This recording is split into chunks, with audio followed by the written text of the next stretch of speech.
So hey guys, welcome back to another video. This time I'm going to talk about what are the most underrated bosses in the Souls series. And with this I mean of course bosses that most people find it bad or average, but I think they're actually pretty good or even amazing. And starting with Demon Souls, I have the Storm King. Now as soon as you enter this fight, you have this absolutely awesome cutscene where you see these stingrays flying in the air in the middle of the night while it's raining. Suddenly this gigantic one shows up and you're thinking, what the hell, am I gonna fight this? And then you enter the arena and at first you only see the small one and you have no idea how to kill them until eventually you find a certain weapon that is the Storm Ruler. And as soon as you get the weapon, it's showtime because you can finally start killing some stingrays. And what will happen is that eventually the big one is gonna show up, and let me tell you, on the PlayStation 5 this is a vision that will stay in your head forever. Seriously, the Storm King is an absolutely out of this world audiovisual experience that I think deserves a lot of praise. Seriously, the visuals are incredible, the music is amazing, the atmosphere is out of this world.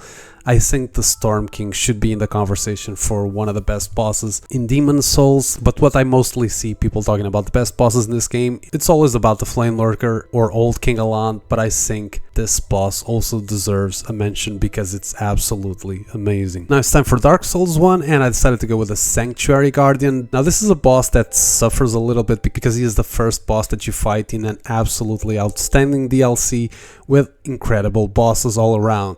You have Artorias, you have Calamite, and you have Manus. So of course that those three, I'm not gonna lie, they are very superior to the Sanctuary Guardian, but I think this boss is kind of forgotten in the middle of this trio, and I actually think the Sanctuary Guardian is a pretty kick-ass boss. First of all, I really like that the DLC starts right away with a boss fight. I think the arena is really cool because it's really wide, so you have lots of space to fight it. I think his visual design is awesome, it's like the mix of lots of creatures, and I think it's a really fun boss to fight because it's actually really fast and he attacks you non-stop, so you have a lot of pressure going on. And even though yes, he is the weakest of the bosses from the DLC, he is better than practically every single boss in the main game, so I do think the Sanctuary Guardian is a great boss and deserves more love. Now it's time for Dark Souls 2, and this was actually an easy pick. I think Alana is crazy underrated. It's a boss that nobody talks about. Mostly people will talk about Fume Knight, Burned Ivory King, or even Sir Alon, but Alana just seems to be a boss that most people find it average, and I actually think she's pretty cool. First thing I like to mention about her is her visual style. I absolutely love her design. I really like that she summons enemies, and that's normally something I don't like in bosses, but in here it works because she doesn't move that much, to be honest. So I think the fact that she summons enemies to fight us, to chase us, makes the fight more exciting. And she summons three types of different enemies. She either summons skeletons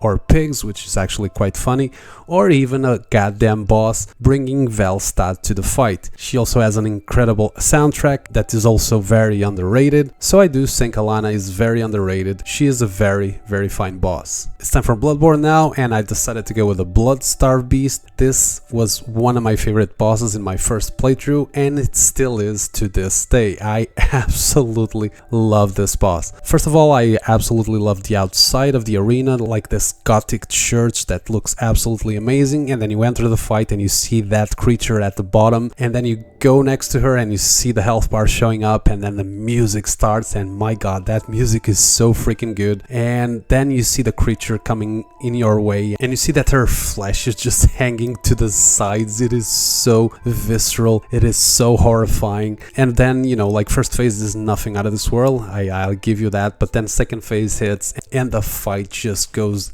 out of this world insane, where she chases you around the entire arena, she puts poison in you, the music explodes like crazy, and she does crazy combos. She has a grab attack that will kill you in one hit, and it's like this constant insane pressure going on in this fight where you have to heal, or you have to heal yourself from the poison. And it's also a boss that I never imagined this, but you can actually parry this boss. It is unbelievably scary to do so, but it's super cool when you get the rhythm down of the parry. And this was also one of the hardest bosses for me on my first playthrough, so the Bloodstarved Beast stayed in my memory forever, and till this day I still always love to fight her. It's time from Dark Souls 3 now, and I decided to go with the Dragon Slayer armor, and I think the biggest reason why this boss is so underrated It's because it's a boss that is on this game that has so many incredible bosses that almost no one noticed how good this boss is. Seriously, this is a stellar boss, and like the first thing as soon as I entered the arena, and this is kind of funny, but I thought I had to fight that thing that was flying in the air on top of him,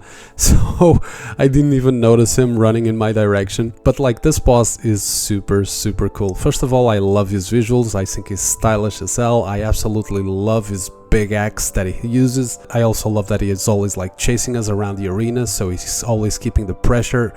It's a fight where you never have a chance to breathe.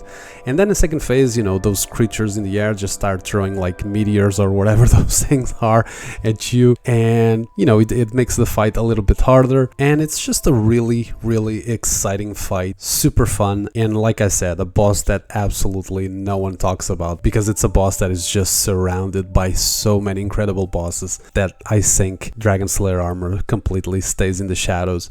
But it's definitely a very high quality boss. Now it's time for Sekiro, and this one is a little bit hard to choose one. I mean, I did go with a Demon of Hatred, but I do think this is a boss that some people love and some people hate. But I am 100% sure that I love this boss, and I think is underrated because I don't understand why people hate this boss. I mean, I understand that it is unbelievably hard, but a lot of people say that it does not belong in Sekiro due to the gameplay that is very different from all the other bosses. But I don't know, man, I think he fits very well. Visually is absolutely stunning, this incredible demon, really gigantic with this massive arm that reminds me of, you know, the Cleric Beast. And then like, this boss has some of the coolest attacks in the entire game, like the fire attacks that it does are so freaking awesome.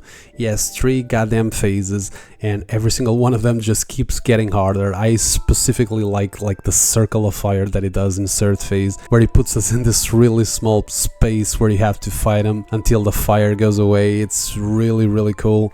I also love the soundtrack for this boss. I love the arena, and I love the fact that this guy is the sculptor. Like, this was the guy that was helping us during our entire journey in the game, and now we're fighting him to give him peace. I think this is absolutely awesome.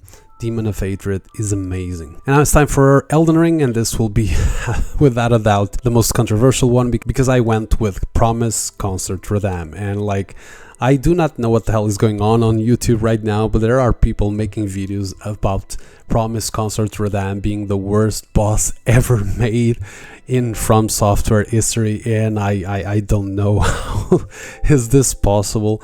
I mean, I get it that might just be one of the worst bosses if you want to do like no damage fights. I understand that, because I'm also a person that loves to do no damage fights, and this boss definitely has problems, but most of the problems are the arena. We know this, we all know this. When the boss came out, he had more problems definitely, but after the nerf, most of the problems from Promise Concert Rhythm come because of the arena. So is Promise Concert Rhythm one of the worst bosses ever done by From Software? Absolutely not. Is the arena one of the worst they ever done? Absolutely yes. But as for the boss itself, there are so many things to love about this boss. First of all, cutscenes are amazing.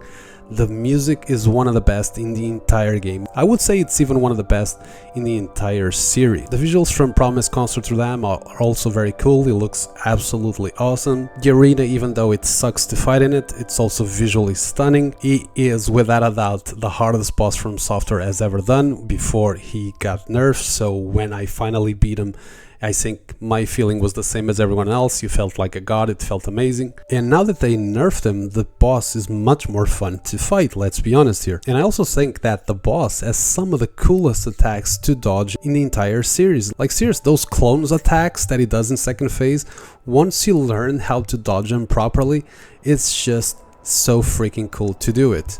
If it wasn't for the goddamn shitty arena, I bet a lot of people would put this boss much higher on their list, and there would be absolutely no conversation in people calling this boss the worst ever. I really like Promise Concert Rhythm, and I think all the hate is a bit undeserved, because most of the problems are caused because of that shitty arena. And so this is my list, guys. Please tell me in the comments what do you think about this list, and tell me which ones do you think are the most underrated bosses in From Software games. And as always, stay well. Hope to see you in the next video. Bye bye.